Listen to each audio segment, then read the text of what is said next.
Class में हम लोगों ने इक्विवेलेंट वेट का कुछ क्वेश्चंस किया था जो कि ऑक्साइड फॉर्मेशन, क्लोराइड फॉर्मेशन और हाइड्रोजन डिस्प्लेसमेंट मेथड से रिलेटेड था। इस वीडियो में देखिए हम लोग पढ़ेंगे ग्राम इक्विवेलेंट। ठीक है ना, ग्राम इक्विवेलेंट से हम लोग स्टार्ट करेंगे। ग्राम इक्विवेलेंट क्या होता है? देखिए बहुत छोटी सी बात है कि ग्राम इक्विवेलेंट क्या होता है। हम लोग ग्राम इक्विवेलेंट का एक छोटा फॉर्मूला जानते हैं कि वेट, ठीक है ना, जिसका भी ग्राम इक्विवेलेंट निकालना हो, जिस भी एटम का अगर हमें ग्राम इक्विवेलेंट निकालना हो, उसे हम लोग क्या करेंगे, वेट को हम लोग इक्विवेलेंट वेट से भाग दे देंगे। इक्विवेलेंट वेट से हम लोग भाग दे देंगे, इसे ही हम लोग कहते हैं ग्राम इक्विवेलेंट। ठीक है ना, क्या करना होगा, वेट को इक्विवेलेंट वेट से हम लोग भाग दे देंगे। इक्विवेलेंट वेट निकालने का तरीका मैंने आपको बता दिया है, फिर भी मैं समराइज कर दे रहा हूं थोड़ा सा। देखिए किसी भी एटम का इक्विवेलेंट वेट निकालना हो, ठीक है ना, इक्विवेलेंट वेट निकालना, तो हम क्या करते थे, एटम का निकालना है तो एटॉमिक वेट, ठीक है, और इसको n फैक्टर से हम लोग भाग देते थे। ठीक है ना, n फैक्टर में हमारा क्या होता था, वैलेंसी,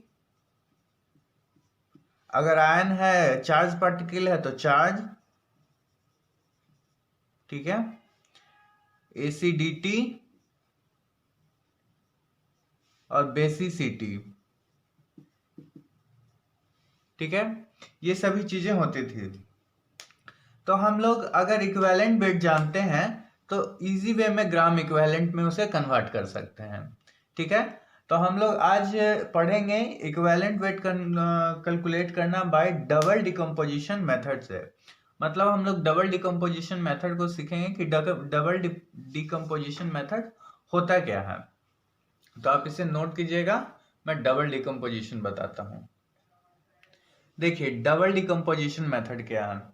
डबल डिकम्पोजिशन का मैं एक छोटा सा डेफिनेशन लिख दे रहा हूं कि पहले आप समझ लीजिए, एक केमिकल रिएक्शन होता है, ठीक है ना, हम लोग जानते हैं कि जैसे हमें PCl5 बनाना है, PCl5 बनाना है या PCl3 बनाना है, ठीक है, तो P प्लस Cl5 हम लोग लेंगे, PCl5 बन जाएगा।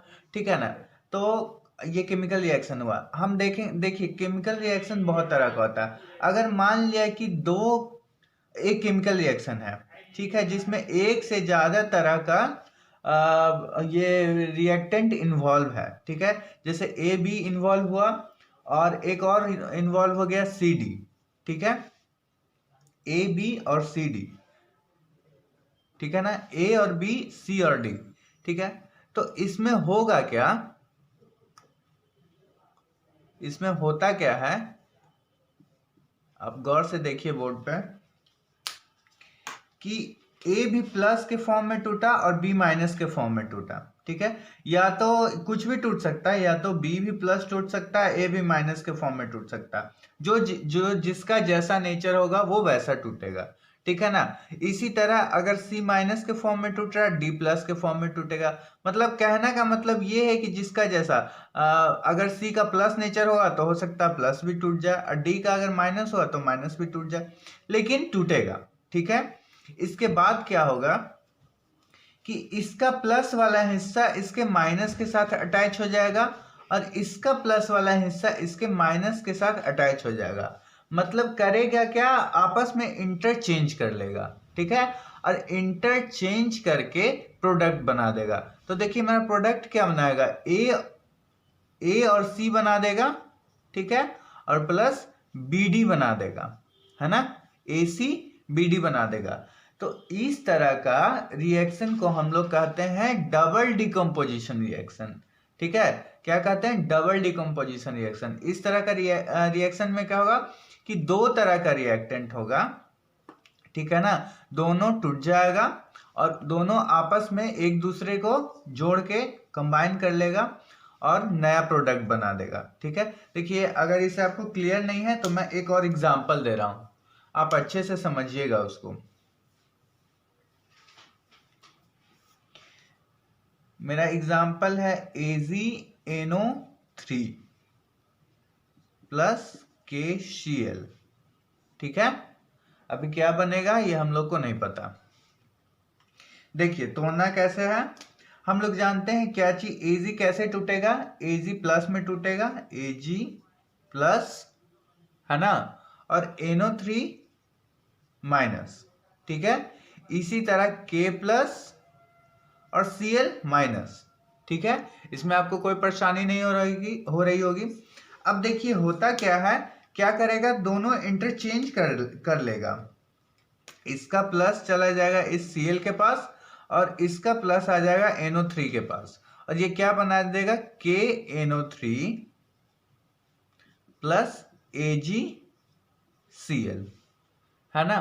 तो इस तरह के हम लोग रिएक्शन को कहते हैं, केमिकल रिएक्शन को हम लोग डबल डिकम्पोजिशन रिएक्शन कहते हैं। ठीक है, और इस मेथड से जो हम लोग इक्विवेलेंट वेट निकालते हैं, इसी को ही हम लोग डबल डिकम्पोजिशन मेथड कहते हैं। ठीक है, इसी से हम लोग इक्विवेलेंट वेट निकालेंगे। तो देखिए मैं एक छोटा सा डिफिनेशन आप लोगों को लिखा दे रहा हूं, आप इसे नोट कीजिए। देखिए ये है मेरा डेफिनेशन कि a chemical reaction between two compounds that result in interchange of one part each to form new compound. ठीक है ना, कि इंटरचेंज करने के वजह से न्यू कंपाउंड मेरा बनता हो। अब देखिए जैसे कि हम लोग लिए थे ए बी, ठीक है, A B plus C D, और ये मेरा चेंज हो रहा था इस तरह से, ए प्लस बी माइनस सी माइनस और डी प्लस। ठीक है, तो ए हो जा रहा था मेरा सी के साथ और डी बी के साथ। ठीक है ना, और ये मेरा बना रहा था ए सी प्लस बी डी। ठीक है, ए सी और बी डी बना रहा था। तो देखिए इसमें मेरा होता क्या है कि ग्राम इक्विवेलेंट, ठीक है ना, ग्राम इक्विवेलेंट, अभी मैंने आपको बताया है gram equivalent of A B, है ना, gram equivalent of A B बराबर होगा सी डी के, gram equivalent of C D, और ये सी डी बराबर होगा ग्राम इक्विवेलेंट ए सी के, और ये बराबर होगा बी डी के। ठीक है ना, इस तरह से सारा आपस में बराबर होगा। ठीक है ना, ये क्या होगा, सारा आपस में बराबर होगा। अब देखिए आप ध्यान से कि इक्विवेलेंट वेट, अगर हम लोग देखें कि वेट और इक्विवेलेंट वेट, ग्राम इक्विवेलेंट का हम लोग को क्या फॉर्मूला है कि वेट बाय इक्विवेलेंट वेट। तो अगर ए बी का हम लोग ग्राम इक्विवेलेंट देखें तो हम क्या देखेंगे कि वेट और equivalent weight, wait by equivalent wait. अगर ए बी का हम लोग देखें तो ये हो जाएगा वेट बाय इक्विवेलेंट वेट। ठीक है, ये ए बी के लिए, और इसी तरह क्या हो जाएगा सी डी से, अगर हम लोग इसको कंपेरिजन करें तो weight of C D by equivalent weight of C D. ठीक है, तो हम लोग देखेंगे इसमें कि वेट बाय इक्विवेलेंट वेट और वेट बाय इक्विवेलेंट वेट आ गया। ठीक है, अब हम लोग इसका क्या करेंगे कि इसको क्रॉस मल्टीप्लाई कर देते हैं। ठीक है, that means weight of A B और वेट ऑफ ए सी बराबर हो जाएगा equivalent weight of A B बराबर बटा equivalent weight of A C. ठीक है, equivalent weight of A C, that means what कि मेरा वेट बाय वेट का रेशियो, ठीक है, वेट का रेशियो, या हम लोग इस तरह बोल सकते हैं कि वेट का रेशियो बराबर होगा इक्विवेलेंट वेट के रेशियो से।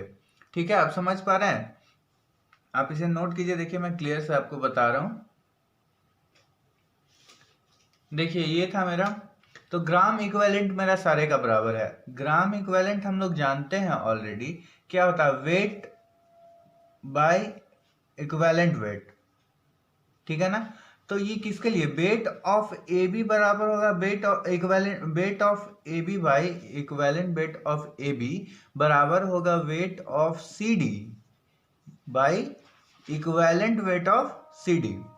ठीक है, तो यहां से हम लोग देखेंगे, अगर वेट को एक साइड ले आते हैं तो वेट बाय वेट, ठीक है, मतलब A B by C D, ठीक है, बराबर equivalent weight of A B by equivalent weight of C D. ठीक है, तो यहां हम लोग देखिए कि वेट का रेशियो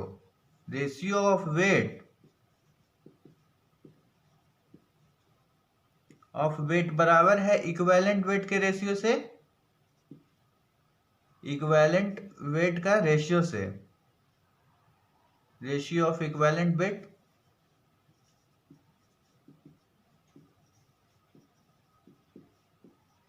ठीक है, तो हम लोग अगर इस डबल डिकम्पोजिशन मेथड से निकालना रहा, ठीक है, तो हम लोग क्या करेंगे कि वेट का रेशियो से इक्विवेलेंट वेट कैलकुलेट कर लेंगे। ठीक है ना, इक्विवेलेंट वेट निकाल लेंगे इस तरह से। देखिए नेक्स्ट मेथड है मेरा by conversion method. Conversion method से हम लोग किस तरह इक्विवेलेंट वेट को निकालते हैं। देखिए कन्वर्शन मेथड में क्या है कि when one compound of metal is converted into other compound of same metal then gram equivalent, ठीक है ना, then gram equivalent और milli equivalent of both will be equal। अगर ग्राम इक्विवेलेंट और मिली इक्विवेलेंट मेरा दोनों सेम हो, ठीक है, तो इसको हम लोग तो इस मेथड को हम लोग कहेंगे कन्वर्शन मेथड। ठीक है, मिली इक्विवेलेंट किसको कहेंगे, जब ग्राम इक्विवेलेंट को हम लोग 1000 से गुना कर दें, ठीक है, तो इसे हम लोग मिली इक्विवेलेंट कहेंगे। ठीक है ना, देखिए हम एक एग्जांपल के थ्रू आपको बताते हैं। अगर जैसे कि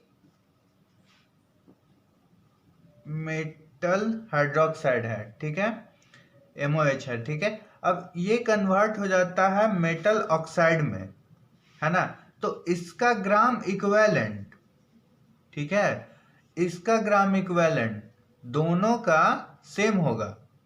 ठीक है ना, क्या होगा, दोनों का ग्राम इक्विवेलेंट या मिली इक्विवेलेंट जिसे भी हम लोग ले, तो दोनों का ग्राम इक्विवेलेंट सेम होगा। तो सेम होगा तो क्या होगा, देखिए कि ग्राम इक्विवेलेंट का फॉर्मूला हमने अभी जाना है कि वेट बाय क्या होता है, इक्विवेलेंट वेट। ठीक है, तो इक्विवेलेंट वेट बराबर हो जाएगा इधर वेट बाय इक्विवेलेंट वेट। ठीक है ना, तो इस तरह से हम लोग यहाँ से इक्विवेलेंट वेट अननोन का निकाल लेंगे। ठीक है, देखिए मैं आपको एक एग्जांपल के थ्रू बता रहा हूं। चलो खा ले रहे, चलते हैं। देखिए मेरा एग्जांपल है मेटल कार्बोनेट, ठीक है ना, MCO3 कन्वर्ट हो रहा है MO में, मेटल ऑक्साइड में, तो इसका ग्राम इक्विवेलेंट, ठीक है, इसका ग्राम इक्विवेलेंट MCO3 का इसके ग्राम इक्विवेलेंट से बराबर होगा। ठीक है ना, तो क्या होगा, ग्राम इक्विवेलेंट को हम लोग क्या कहते हैं, वेट बाय इक्विवेलेंट वेट। ठीक है ना, वेट बाय इक्विवेलेंट वेट। ठीक है, और ये किसके बराबर होगा, किसका इक्विवेलेंट वेट, MCO3 का, तो wait by equivalent weight of MO, ठीक है, मेटल ऑक्साइड, ये दोनों क्या होंगे, आपस में बराबर होंगे। अब देखिए मेटल कार्बोनेट का और मेटल ऑक्साइड का इक्विवेलेंट वेट लिखने का अलग तरीका भी है। हम लोग चाहे तो इन दोनों को अलग अलग लिख सकते हैं, M+CO3 और यहाँ पे M+O, और CO3 का हम लोग जानते हैं इक्विवेलेंट वेट कितना होता है, CO3 का इक्विवेलेंट वेट मेरा 30 आ जाएगा और ऑक्सीजन का 8 आ जाएगा। मैंने आपको पहले भी एटम्स का इक्विवेलेंट वेट निकालना सिखा चुका हूँ, आप वहां से जाके देख लें। तो देखिए इस तरह से हम लोग और इसे क्या लिख सकते हैं, वेट, मैं इधर साइड में लिख रहा हूं, wait by equivalent weight of metal plus CO3, और हम लोग इसे इधर भी लिखेंगे wait by equivalent weight of metal plus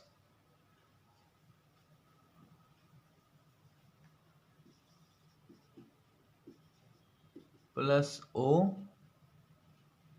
ठीक है, और यहाँ से हम लोग इसे कैलकुलेट करके भी लिख सकते हैं, equivalent weight of metal plus 30 और weight by equivalent weight of metal plus 8, है ना। तो हम लोग इस तरीके से यहाँ से इसका मेटल का इक्विवेलेंट वेट हम लोग निकाल सकते हैं। ठीक है, तो ये है मेरा छोटा सा कन्वर्शन मेथड।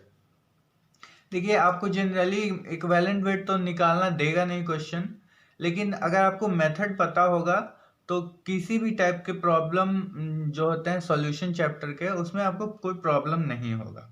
ठीक है ना, आप हर तरह के क्वेश्चंस को आसानी से अटेम्प्ट कर सकते हैं और बना सकते हैं। इसके बाद मैं कुछ क्वेश्चंस कराता हूं, आप इसे जल्दी से नोट कीजिए कि 7.6 gram of metal hydroxide on heating gives 5.6 gram of metal oxide.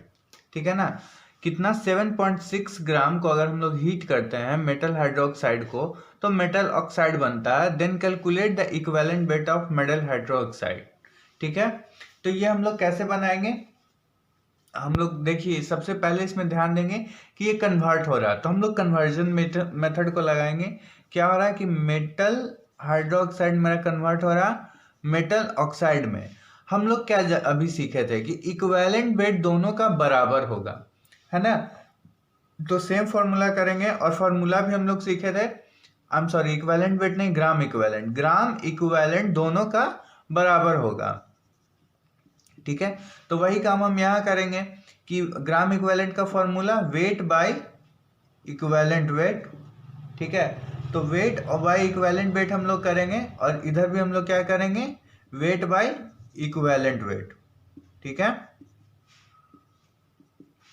देखिए अब मेरा क्या दिया हुआ है, वेट कितना दिया हुआ, 7.6 ग्राम दिया हुआ। हम लोग बिल्कुल आसानी से यहाँ 7.6 लिखेंगे। इक्विवेलेंट वेट अब हमें निकालना होगा मेटल हाइड्रोक्साइड का। ठीक है, तो मेटल का तो हमें नहीं पता, हमने आपको बताया भी था कि इसे हम लोग कैसे लिख सकते हैं, equivalent weight of metal plus OH। ठीक है, इसी तरह हम लोग इधर ये लिख सकते हैं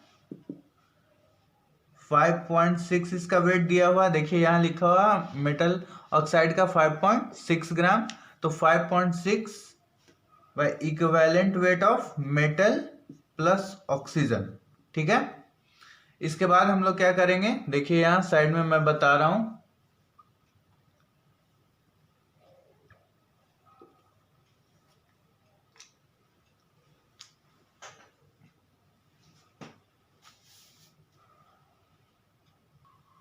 देखिए यहां से हम लोग कंटिन्यू कर रहे हैं। 7.6 वेट मेरा दिया हुआ। ठीक है, अब हम लोग करेंगे क्या, बहुत आसान है, आप लोग ध्यान से देखते चलिए।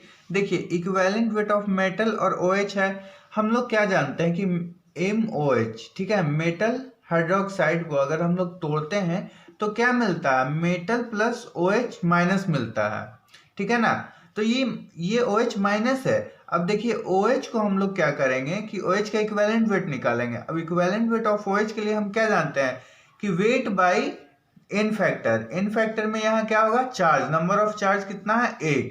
यहाँ देखिए एटॉमिक वेट कितना आ जाएगा, ऑक्सीजन का 16 और एक हाइड्रोजन का कितना हो गया, टोटल 17। ठीक है, तो इक्विवेलेंट वेट ऑफ मेटल हो गया प्लस 17, और ये किसके बराबर है, 5.6 बाई ऑक्सीजन का हम लोग जानते हैं 8 होता है। ठीक है ना, कैसे 8 होता है ये भी मैं आपको बता दे रहा हूँ, एक बार रिपीट कर दे रहा हूँ। देखिए ऑक्सीजन का हम लोग कैसे निकालते थे, ग्रुप नंबर का याद रख के निकालते थे, ये किस ग्रुप का है, 6वें ग्रुप का है। ठीक है, तो हम लोग क्या करते थे, 4 से अगर ज्यादा रहे ग्रुप नंबर तो 8 से माइनस कर देते थे, कितना आया, 2 आया।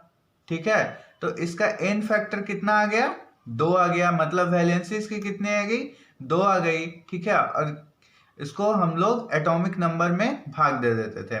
ठीक है, तो ऑक्सीजन का एटॉमिक नंबर मेरा हो गया 16, और 16 को हम लोग 2 से भाग दिए तो ये आ गया टोटल 8। ठीक है ना, कितना आ गया, 8 आ गया।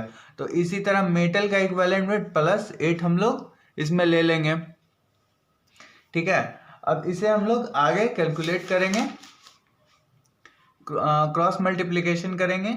ये मेरा टोटल कैलकुलेट करने के बाद आ जाएगा equivalent weight of metal equals 17.2 ग्राम। ठीक है, 17.2 ग्राम। आप इसे एक बार खुद से कैलकुलेट कीजिए, और इस तरह से हम लोग इस क्वेश्चंस को आराम से सॉल्व कर सकते हैं।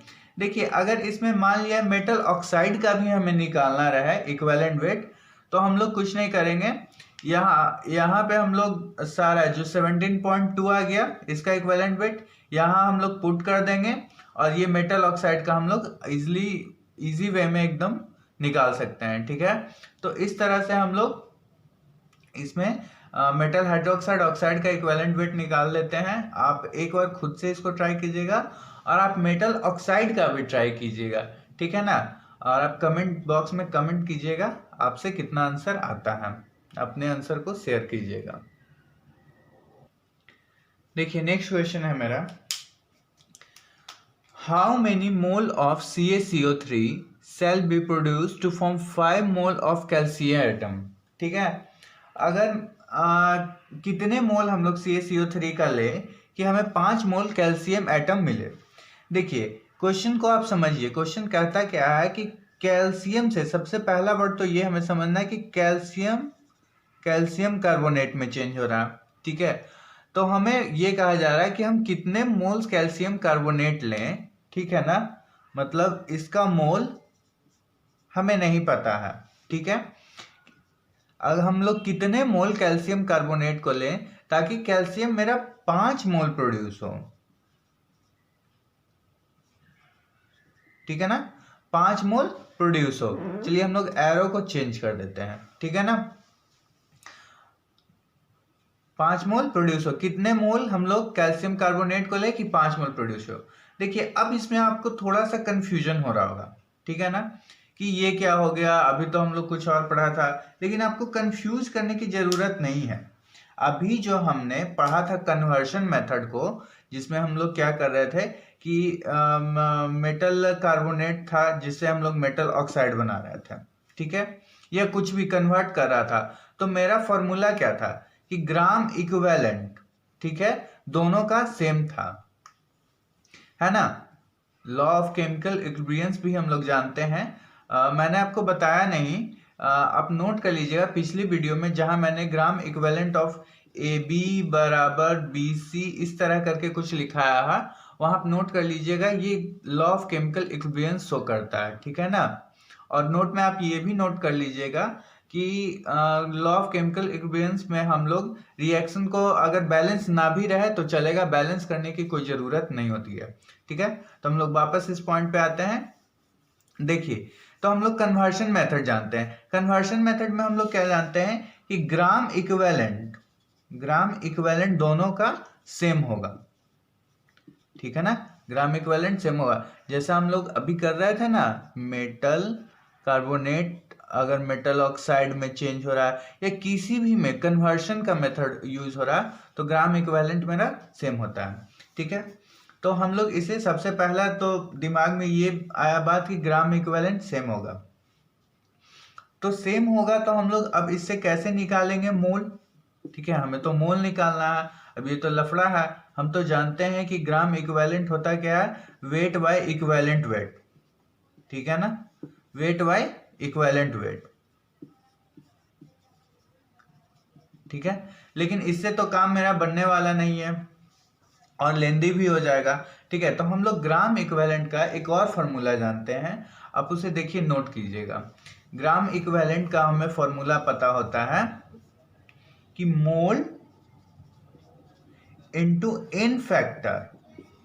ठीक है ना, क्या, मोल इंटू एन फैक्टर। ठीक है, तो देखिए कैल्शियम का मोल हमें कितना प्रोड्यूस करवाना है, 5 मोल।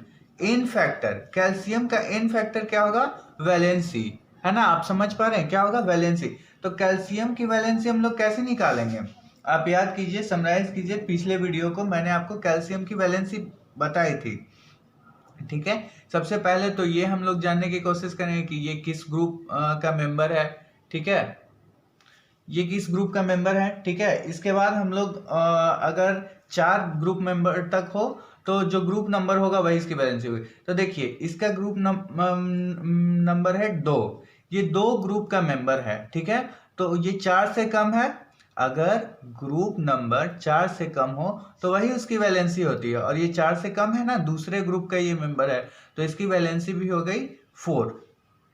ठीक है, तो आई एम सॉरी, ये 4 नहीं 2, दूसरे ग्रुप का मेंबर है तो ये 2। ठीक है, अगर 4 से कम हो, 4 या 4 से कम हो ग्रुप नंबर, तो ग्रुप नंबर ही वैलेंसी होगा। तो ये 2 हो गया वैलेंसी। और इसी तरह इसका मोल कितना दिया हुआ है, इसका मोल हमें दिया हुआ ही नहीं है, इसका मोल हमें निकालना है, तो ये हमें वाट रख लेते हैं। इसका एन फैक्टर क्या होगा, देखिए इसका एन फैक्टर के लिए हमें करना क्या होगा कि कैल्शियम कार्बोनेट को तोड़ना होगा। CaCO3 को हम लोग जब ब्रेक करते हैं तो क्या हो जाएगा, Ca2 प्लस CO3 2 माइनस। ठीक है, तो हम लोग चार्ज को या तो इसके चार्ज को ले लीजिए या तो इसके चार्ज को ले लीजिए, कितना है, दोनों में 2 है। ठीक है, तो ऐसा नहीं हम लोग करेंगे 2 2 4 कर देंगे, किसी एक के चार्ज को लेंगे, या इसके ले लीजिए या इसका ले लीजिए। तो चार्ज हम लोग देख लिए कितना है, 2 है। ठीक है, दोनों में कितना हो गया, 2 हो गया।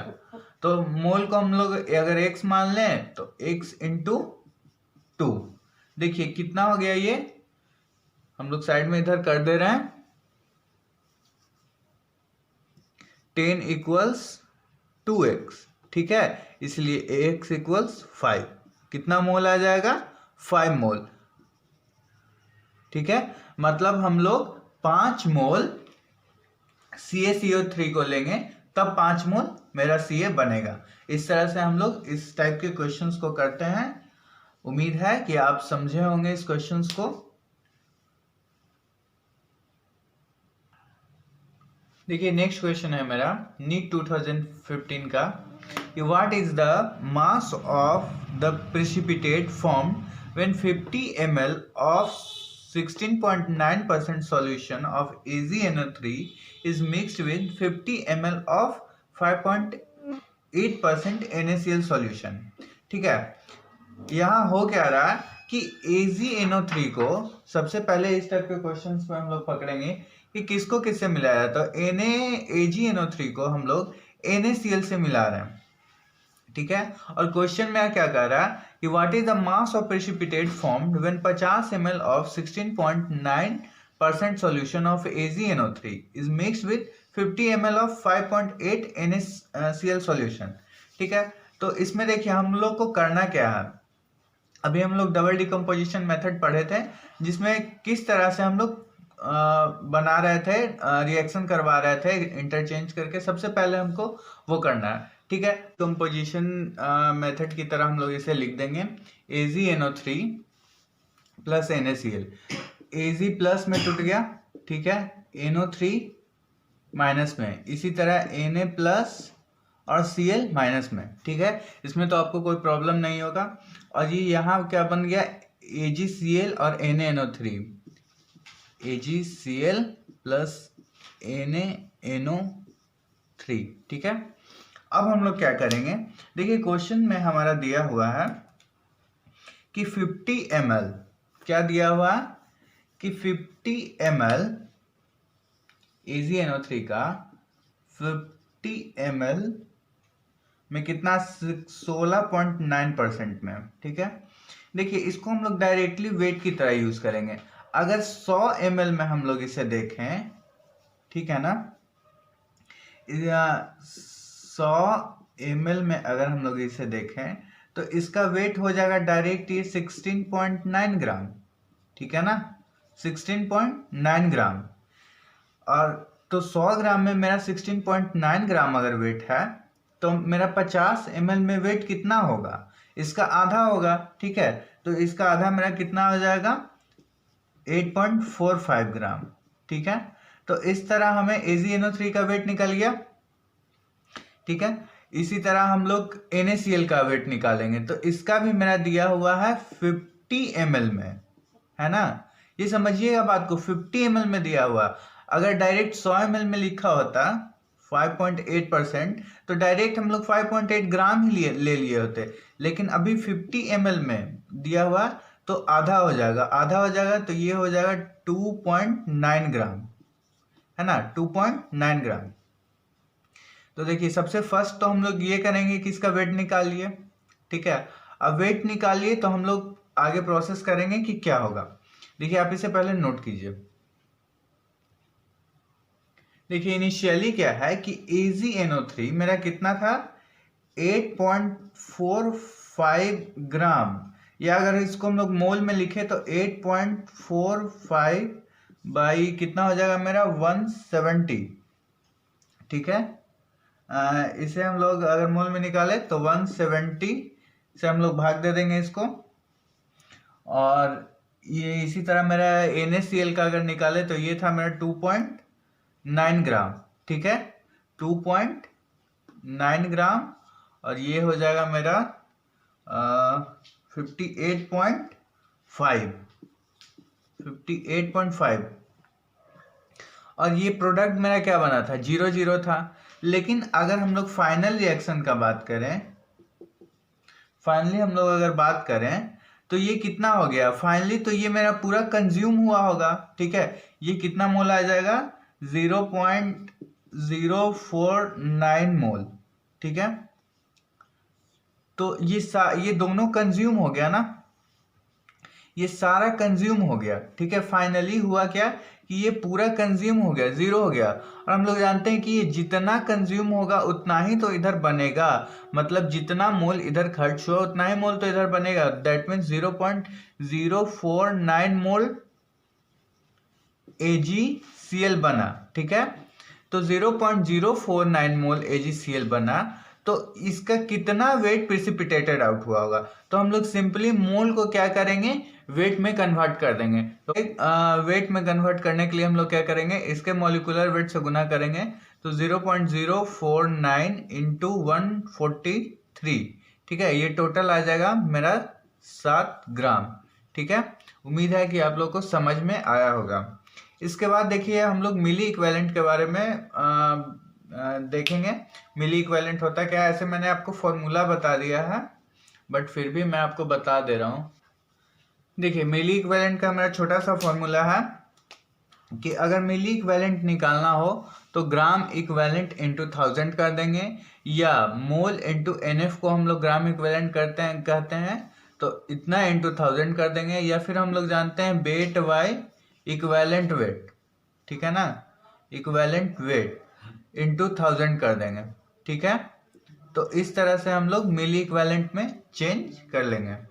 नेक्स्ट क्लास में हम लोग इनकम्प्लीट और कंप्लीट रिएक्शन के बारे में पढ़ेंगे, और आप इसे नोट कर लीजिए। क्वेश्चंस आप खुद से भी कुछ ट्राई कीजिएगा, तभी आप सीख पाएंगे।